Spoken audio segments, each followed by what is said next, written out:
So, good morning, everyone. Hi. Welcome back to Ecclesiastes. Because of the impact of both time and chance on our lives, which is very much present, our ability to figure out what's going to happen in our future is limited. So, Kohel tells us that our future itself is uncertain. Yeah, and because it's uncertain, he says the best response is to apply wisdom in our lives, even though wisdom is fragile and the effects of wisdom are limited. Right. And because wisdom is limited, we encounter unexpected outcomes, like the powerful places in life being occupied by fools instead of people that are wise. So, wisdom can produce benefit, it often does, but it's not perfect success, it's not a guarantee. Right. Now, we stopped midway through the section solely because of time. So you're going to see at the end, though, that it sort of does happen to be a mirror. So we're going to, and Megan's going to give us some cues throughout as well. Zoom in, zoom out. So Kohelet's going to continue in this section to evaluate wisdom critically in light of the Hebel world where future is uncertain. And he looks at it from a macro and a micro scale. Let's dive in. So we're in chapter 10, starting with verse 12. The words of a wise man's mouth win him favor, but the lips of a fool consume him. The beginning of the words of his mouth is foolishness, and the end of his talk is evil madness. A fool multiplies words, though no man knows what is to be, and who can tell him what will be after him? The toil of a fool wearies him, for he does not know the way to the city. So before we go line by line through this section, just a quick observation with the highlights that you can't see quite as well on the green screen. But if you look at the highlighting, you'll notice that there's only one line that actually talks about the wise man, and all of the rest of the section is centered on the fool. And while previously his emphasis was on the benefits of wisdom, though limited, now he's focusing on the negatives of folly. Yeah, so the questions that we were reflecting on as we were going through this section is not, am I a fool, if you're applying this personally. The question, rather, at least for me, is how much of a fool am I today? Right. How much folly am I walking in and speaking out of? Kohelet is gracious enough here in this passage to give us specific examples where we can really see ourselves clearly. Yeah. And most of them are about words. And as I was thinking about why, perhaps, and I think of Jesus' words in Luke 6:45. The good person out of the good treasure of his heart produces good, and the evil person out of the evil treasure produces evil. For out of the abundance of the heart, his mouth speaks. And we hear it confirmed again in James chapter 3, verse 2. For we all stumble in many ways. And if anyone does not stumble in what he says, he is a perfect man, able also to bridle his whole body. The way that we use our words points to what's happening inside of our hearts. When we refrain from slander or swearing or ranting in anger, the people around us will take notice to that too. Yeah, and then they'll start apologizing for swearing in front of you, and you're like, Yeah. I mean, thank you. Like, you don't have to apologize, but they, if you could just. So the Hebrew for verse 12 is literally the words of a wise man is the grace and favor, and the lips of a fool consume. I point this out only because it's interesting. There aren't actually any objects listed. So the ESV fills in the object. So the words of a wise man produce grace and favor to him. The lips of a fool consume him, but the him isn't in Hebrew. And so you can think about both halves in two senses. First, toward others.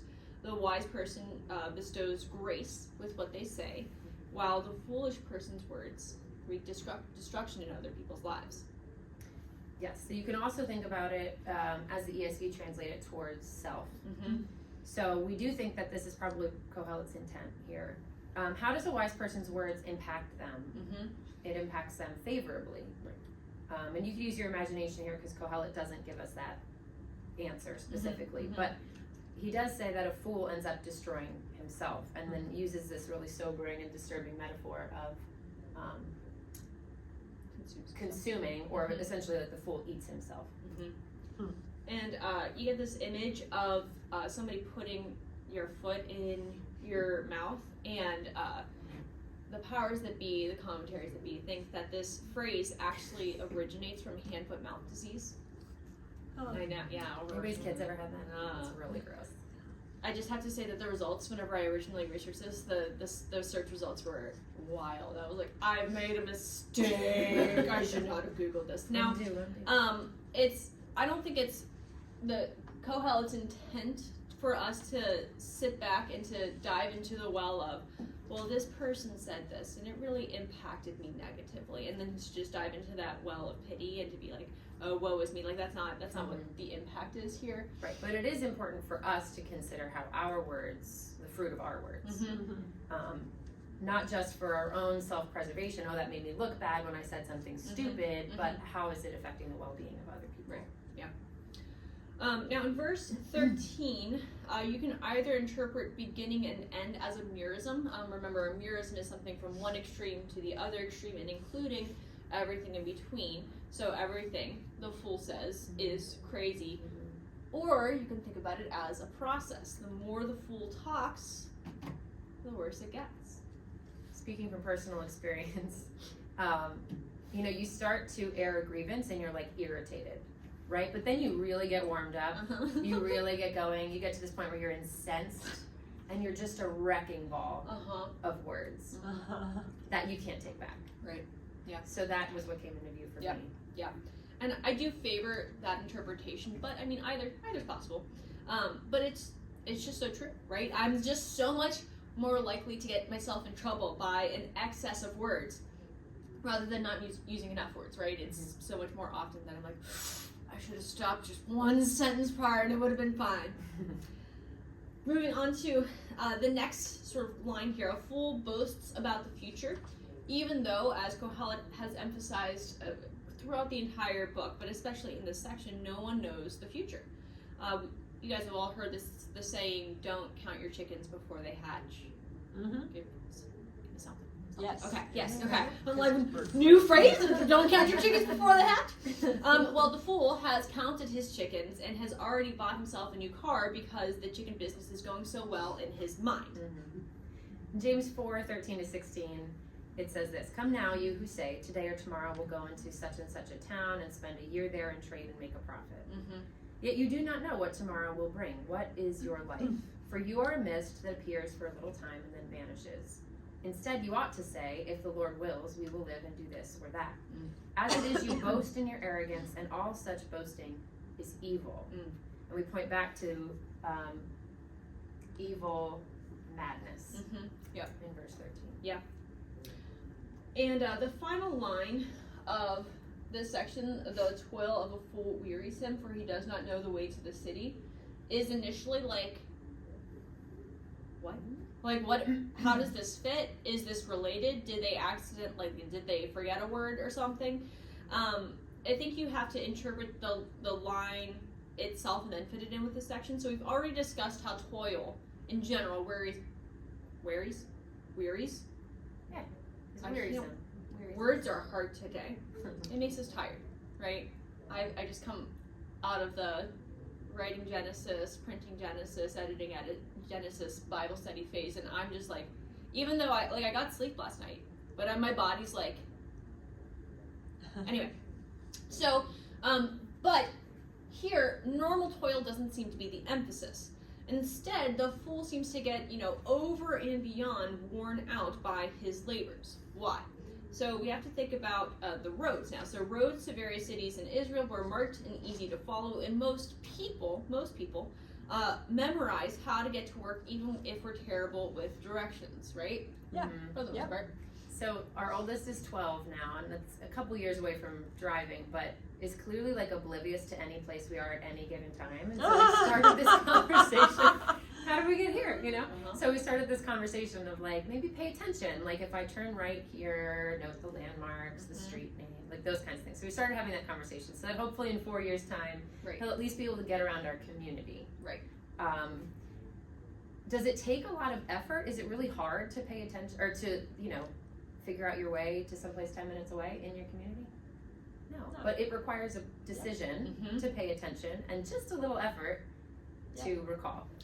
And the fool doesn't know his commute. he's so caught up in whatever's going on, and he's like, where am I? Oh, I don't. And so the fool's work is inordinately wearisome because essentially he gets lost on the way, perhaps both ways, there and back. And so he doesn't even perceive that which is most obvious. Yeah, he doesn't learn from his experiences. We've all been this person, we've all met this person who's not very teachable and who wanders around and is lost. Yep. And so in context, though the fool is making all of these wild assertions about the future, he misses the most obvious things that are tangible and familiar. And so we conclude, once again, folly is worse than wisdom. And yet, I loved this. Megan brought this up during our conversation. I was like, you have to share this. Yeah, so we find another paradox, though, because it's wisdom to acknowledge our own folly. Right? So my kids and I listen to this debate podcast. It's called Smash Boom Best. It's lots of fun. Kids will write in or call in and they suggest topics to debate. And the one that, like Batman versus Spider-Man, like fun stuff. But the one we listened to this week was clowns versus magicians. And they always give this like really rousing introduction for why clowns are the best or why magicians are the best. So as he's describing why clowns are the best, he said something really profound. He said that throughout history, there have been jesters and actors and entertainers. And then if you look at them, and like in particular, he talked about Shakespeare in his plays, right? He generally had like some sort of fool or jester in his play. But ultimately, that person ended up being like the wisest person in the whole story. Because everyone else is over here making a mess of their lives, and the jester's the one who's like aware of his own folly and really sees the whole picture. So the paradox here is that the foolish person is really the one who thinks he's wise, and the wise person is the one who recognizes his own folly. So it goes back to that one philosopher, and I'm going to mix up whichever one it was, so I'm not going to say which one. A philosopher. One of the great philosophers that I am so sorry that I have failed him in this moment, but he was like, hey, the only thing that I know is that I don't know anything. And that humility is wisdom. In this next section, we are going to return to some of those bigger picture items. So we started off big picture last week with, okay, so the rulers who are elevated are fools and whatnot.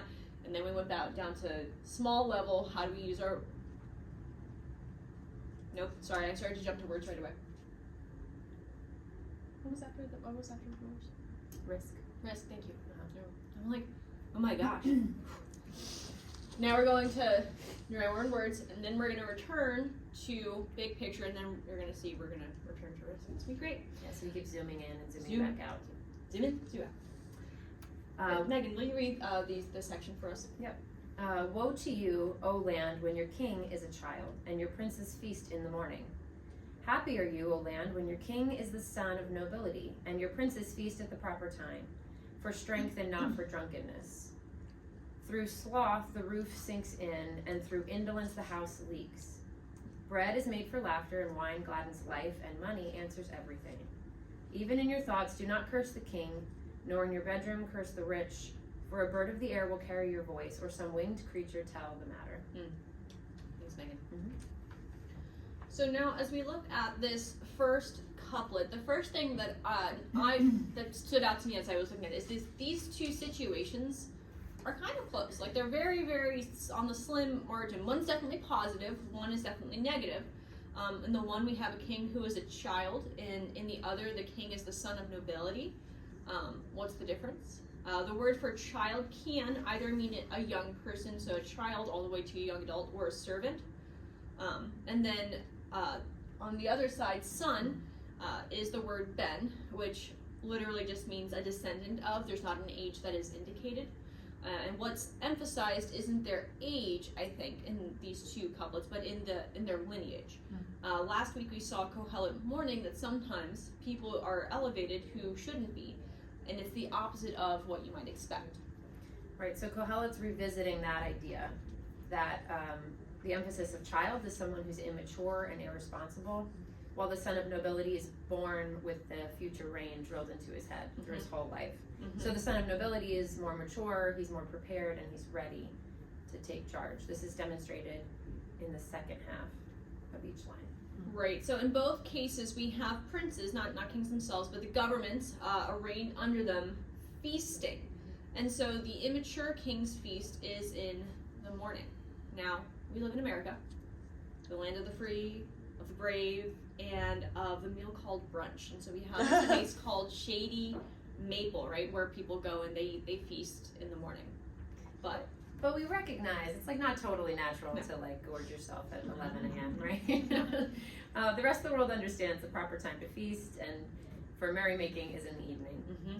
So this is why, like, we look at Acts chapter 2 when the Holy Spirit descends and then they're accused of being drunk because they're speaking in tongues, and Peter's like, it's 9 a.m. That's not, we wouldn't be drunk. That doesn't make any sense. Right.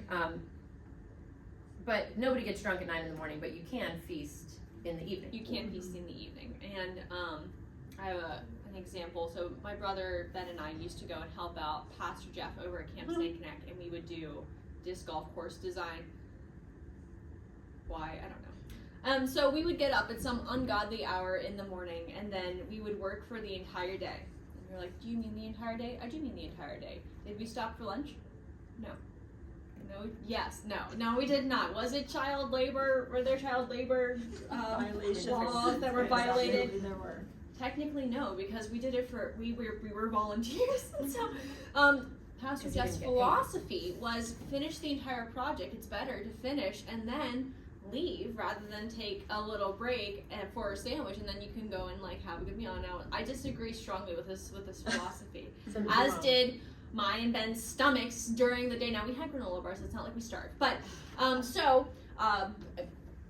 regardless, at the end of the day, Pastor Jeff would take us out Ruby Tuesdays, and then we would feast, and we would get whatever delicious thing there was, the sweet potato fries, and then the mango tea that had the little mango chunks in it. And to me, this was like the height of feasting. Like, it doesn't get better. It doesn't get better than this. Now, it would have been absurd for myself and Ben to demand Ruby Tuesdays at 8 o'clock in the morning, right? Once we'd have finished, the cool hours of the day would have, frittered away, and we would have had that overstuffed feeling from eating those sweet potato fries and the mango tea, and then we wouldn't be able to actually do the work. And so it's time to take a nap. Go eat. Drift off in the distance. But that's not the right way to do it. Yeah. So the image here is feasting at the time of day when it's inappropriate and irresponsible. They haven't done any work. They haven't earned their feast, but and they're not going to get the work done. So it's contrasted with the leaders who are feasting at the right time for the right reasons. Right. And as I was reflecting on this section and thinking about like why is Kohelet even mentioning it? So woe to you when your king is a child, and happy are you. I was struck by how in life the dividing line between getting a good person in charge or not is sometimes it's just the smallest little line, and you're like, the circumstances that seem to tip the balance one way or the other are so small that it seems like you'd be able to influence the outcome. Like, okay, well, if I just knock on one more door, like if I just call one person, that like I can make all the world. And I don't want to say that we can't, but I think that Kohelet's emphasis is that there's really not much you can do to prevent a bad boss or a politician from getting appointed over us. Regardless of who is in charge, we have to do our best to manage whatever good or poor decisions they make. And here's the thing, like even in our society where we can actually elect rulers, we cannot possibly know a person's heart. Right. We can't, even if we could see the intentions in their heart, there's no way we could predict what action would come from that, what good they might do in response to it. So we really have no power to see or know who is good. Now we're going to continue to develop the thoughts here. Megan, up to you if you want to reread them or if we just want to dive into the next thing. What do you guys think? Let's dive in. Let's dive in. Skipping. So for the first line, we have a picture of a roof caving in. Whenever we think of roofs, if you picture a roof in your mind, what does the roof look like? It's a slanted slope, right? But that's not the picture of a roof in Israel. It's going to look something more like these. They're all flat. They're all flat roofs over there in Israel. And so what would happen is the water, it would accumulate on the roofs, and then it would crack, and then all of the nasty stuff would, of course, seep in. And so roofs required a lot of active maintenance. And so this is likely a picture of what happens when the leadership that is over you is not so great. It's a little bit stinky. Whatever your opinion is, for an example of our immigration policy. In February 2024, we had, so this is comparison between February 2024 and February 2025. So February 2024 was under Biden, whose administration admittedly didn't do a lot for the border, and Trump has really cracked down on immigration. So there were about 8,000 attempted crossings in February of 2025, which sounds like a lot, until you realize that that's 94.1% fewer than February of last year. So I can't even comprehend the number difference. The enormity, yeah.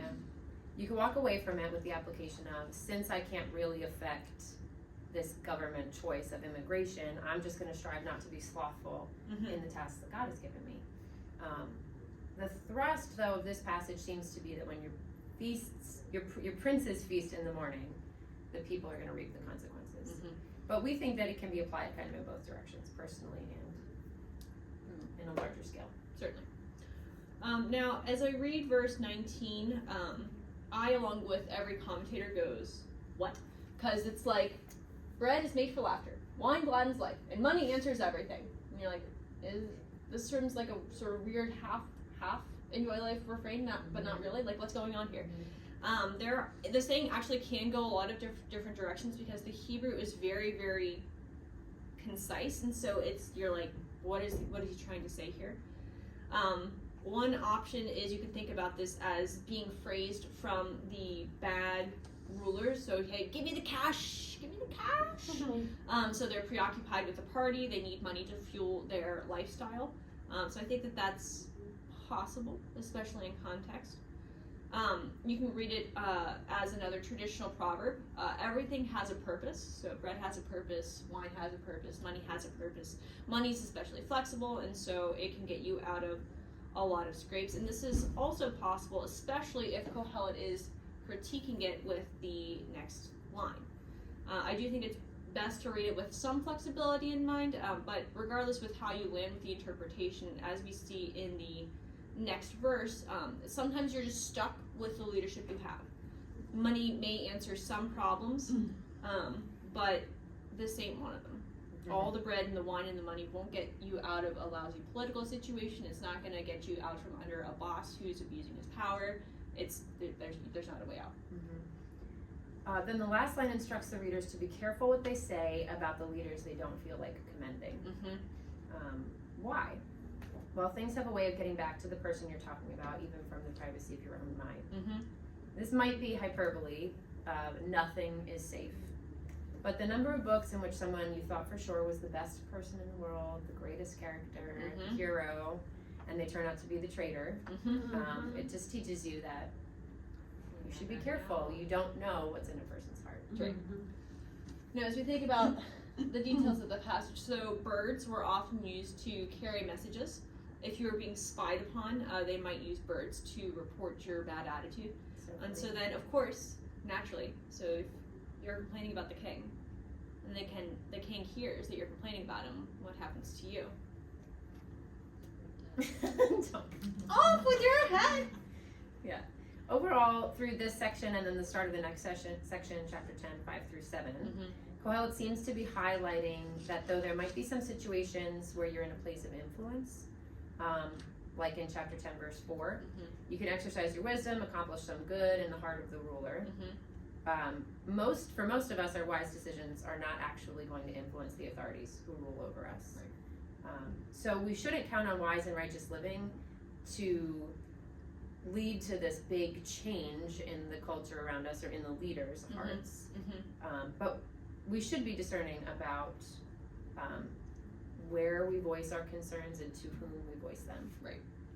And I think that, again, this is a matter for wisdom. It's not a matter to say, okay, well, your decisions aren't going to impact anything, so you may as well just give up. Kohelet's not saying that. He's counseling, so remember, don't be overwhelmed by the pebble of life. And so as I think about practical examples, when I worked at Starbucks back in 2019, 2020, whenever the COVID pandemic was in full swing, the mask policy was, well, you must wear a mask, and you must, eventually they moved to, you have to be vaccinated as well. And I didn't have a say. So whenever I talked to my manager about my concerns, she was nice about it, but she was like, your complaint is stopping here. Like it's not gonna go any higher. And the powers that were at Starbucks definitely didn't care about my opinions on their masking policy, and so I complained at home. And so, but however, there are other situations where, and especially now that I'm in a different situation, like at the rock gym, I actually do have a lot of say over what happens, and whenever there's a policy that I think is going to negatively impact the students or the staff, that I do have an opportunity to say something, and my voice matters. It has a more readily visible impact. And I just want to caution that we don't say, okay, well, I can't see visible impact, so what I did doesn't matter. And because God works through generations, right? And so even if we don't see the impact of something that we said or that we did in the immediate aftermath, we can see like, oh, what I said from that stage changed the state of the nation. Like, maybe not, but you don't know. You just don't know what the impact is going to be. And you don't know what's next either. Right. So it's like being faithful with what you have now, right. The words you have and the people you have, and then God can prepare you well for what comes next and the influence you might have. Exactly. Can I read the next section? Yes. Are we there? Okay. Cast your bread upon the waters, for you will find it after many days. Maybe. Give a portion to 7 or even to 8, for you know not what disaster may happen on earth. If the clouds are full of rain, they empty themselves on the earth. And if a tree falls to the south or to the north, in the place where the tree falls, there it will lie. He who observes the wind will not sow, and he who regards the clouds will not reap. As you do not know the way the Spirit comes to the bones in the womb of a woman with child, so you do not know the work of God who makes everything. In the morning sow your seed, and at evening withhold not your hand. For you do not know which will prosper, this or that, or whether both alike will be good. So here in chapter 11, Kohelet is moving away from this idea, well, I guess he's still sort of continuing, this idea that wisdom is limited, especially in the realm of politics, but now he's diving back to the more individual life circumstances, and he's returning to that idea of risk that we first talked about in chapter 10. So verses 1 to 2 of chapter 11 have a few possible interpretations. The first is literally, so literally just throw a piece of bread in the water. And so because the future is uncertain, you may as well do something crazy, like toss a loaf of bread in the water, because that might work just as well as something else. Who knows? Hedge your bets by spreading that risk out, because there's no way to account for the disasters that occur. As I've thought about this, I'm like, that's a possible interpretation. It's kind of crazy, but I kind of like it just because it's so weird. But I don't know. It's not my favorite. It's not my favorite one. So another option is generosity. Traditional Jewish interpretation of this verse exhorts spontaneous generosity without thought of reward. There's evidence that suggests the advice of verse 1 is traditional. Among several similar ancient sayings, an Arabic proverb reads, do good, cast your bread upon the water, and one day you will be rewarded. This is from Ogden, 184. The Egyptian sage, an Egyptian sage wrote, in straight times or happy times, wealth grows because of spreading it. And do a good deed and throw it in the water. When it dries, you will find it. Yet to give generously is not consistent with an awareness of one's own needs. The teacher promises that you will find it. This suggests that by giving now, when you're able to, someday another may unexpectedly give to you when you most need it.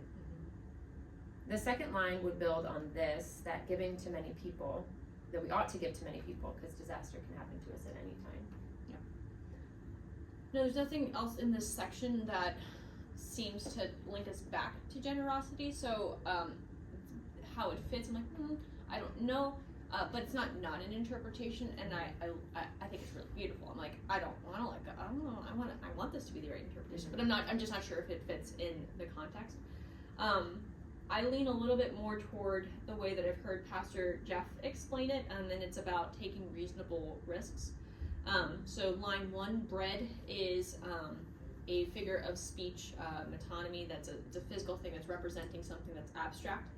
Whenever you have a grain industry, so go ahead and ship the grain, participate in your trade, because you have to take risks in order for business to succeed. So for the second line then, the traditional way to interpret it is, again, just sort of literally to diversify. Don't put all your eggs in one basket. Chicken metaphors about today.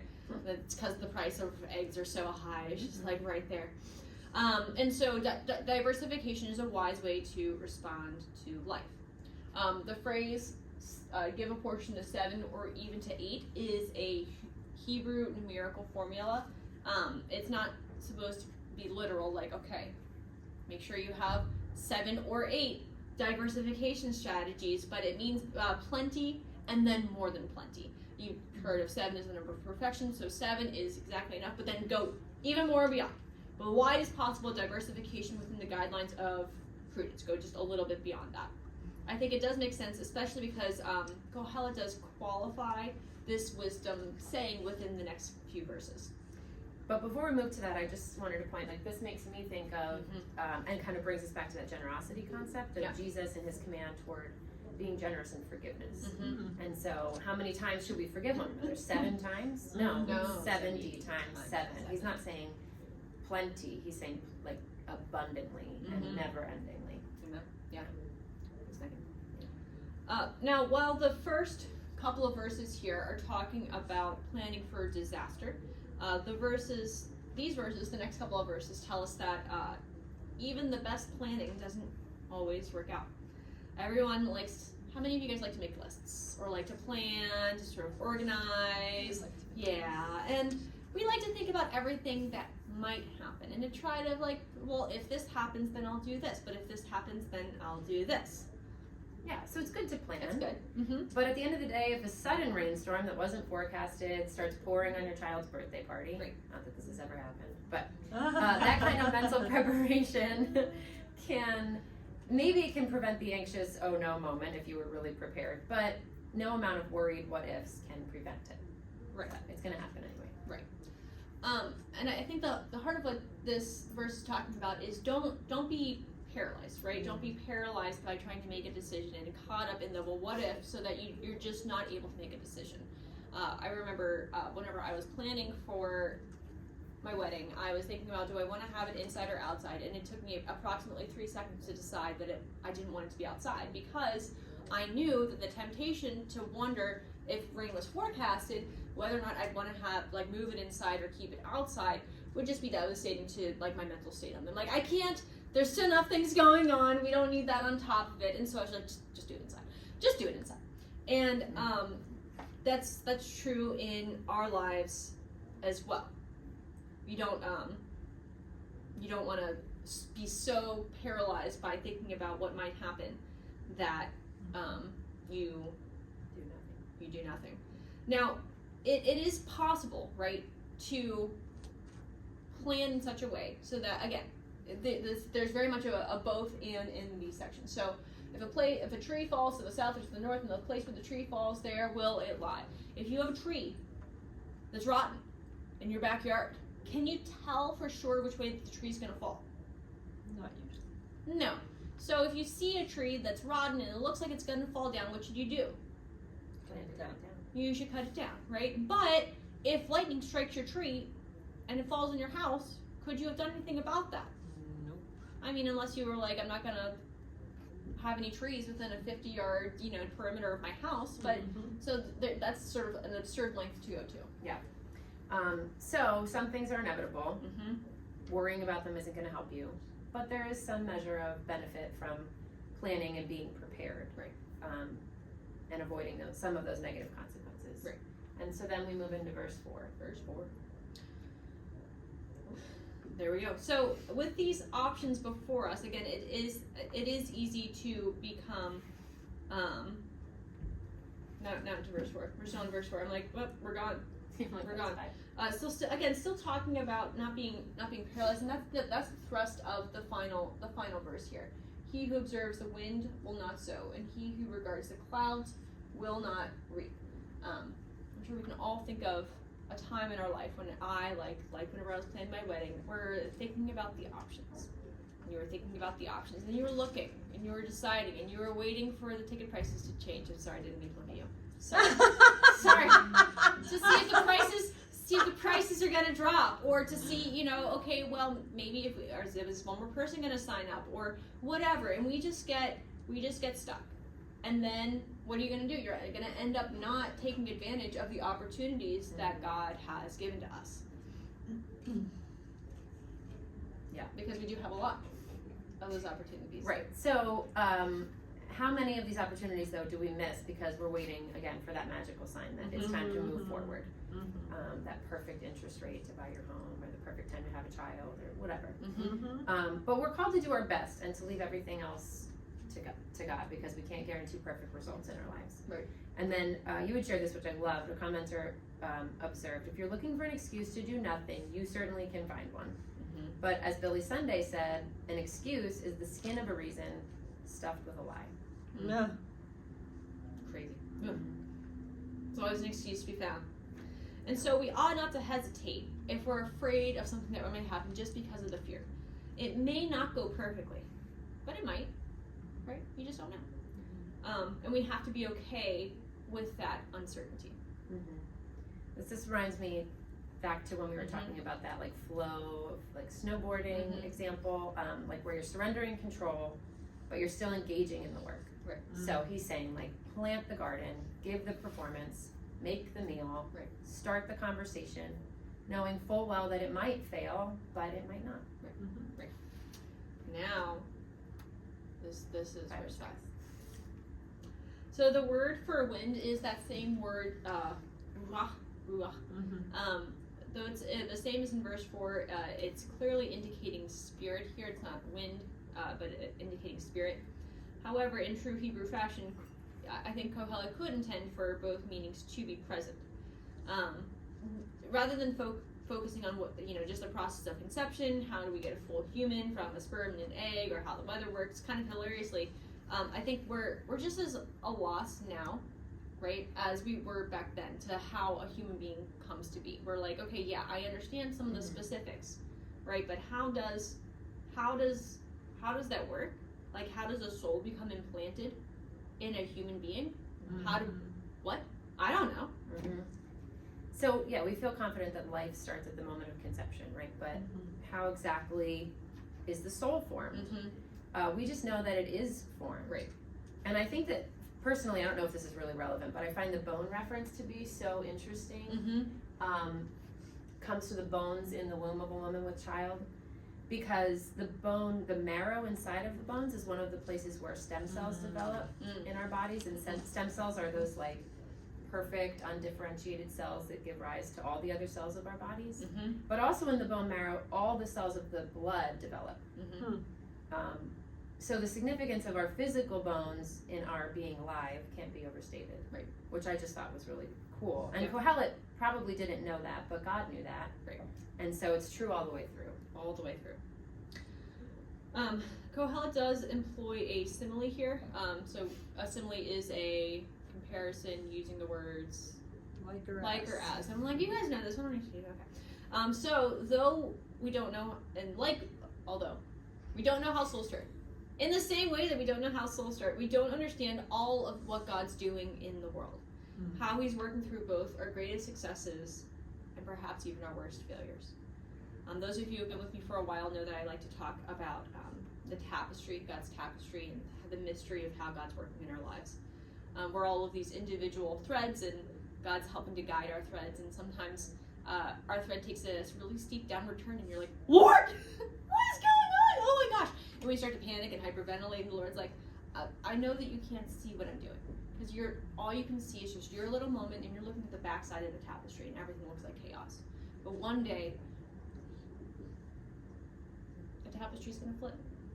We're going to see the whole picture. We're going to see how God has been weaving His great plan of redemption and using all of the pain, all the sorrow, all of the things that we were like, this surely, well, I don't know what, this is a mistake. Yeah. So Kohelet is ending not by saying, yeah, you're right, things are crazy, you should just hide in your house and ignore the world because it's all a mess, right? Nope. He's not saying that. Nope. Instead, he's calling us to act. Right. And again, it's not that we understand necessarily what God is doing with our thread, and the uncertainty can be fearful, but the fact of the matter is there's just as much an opportunity for fear as there is an opportunity for faith. Yeah. Equal opportunity. So even though we're not going to understand until we reach glory, and he flips the frame and we see the tapestry and all the beauty that he's orchestrated, but we can trust that God knows and has a plan in every circumstance. So act. So basically do a little bit of recap on the structures. We wrap up this half of the section. We've seen Kohelet explaining how living foolishly is worse than living wisely, and he focused on the evidence of the fool's words to demonstrate this. And yet, because wisdom has limited range, Kohelet showed how the outcomes that we observe, especially in our leadums, are oftentimes outside our control. So in our individual lives, when he zoomed back in, wisdom can help us to mitigate risk, but not entirely. So he calls us to action even when outcomes and variables are unknown. So if we're looking at the entire flow of the section, this is really disappointing because this light green, you actually cannot see the chiasm. So whenever we're done, I'm gonna have to show you the color coding. But you can see even here that so we have the first half, time and chance, uncertainty, wisdom better but fragile, and then wisdom is unexpected. Wisdom can maybe mitigate the risk, and then Foolishness is worse. Wisdom is limited but uncontrollable on a grand scale. then we have two more. They just bounce, and it's just great chiasm. I love chiasms. Because the future is uncertain. Now I have to mention, so last year as I was geeking out over the chiasm, my husband looked over and he was like, "Yes, dear," and then walked away, and I was like, "Share the joy of my chiasm." And so as we reflect on the impact of wisdom, what is our takeaway? Our takeaway yet again is that it is better to be wise than to be a fool. But as Megan said, sometimes the wisdom is in fact recognizing that we are fools, and that that surrendering to God and doing our best to follow after Him and trusting Him for both the impact and the outcomes is the best that we can do in the Hebel world. Next week is the last week. Get ready for a massive review and a rousing conclusion. So that's it. That's that.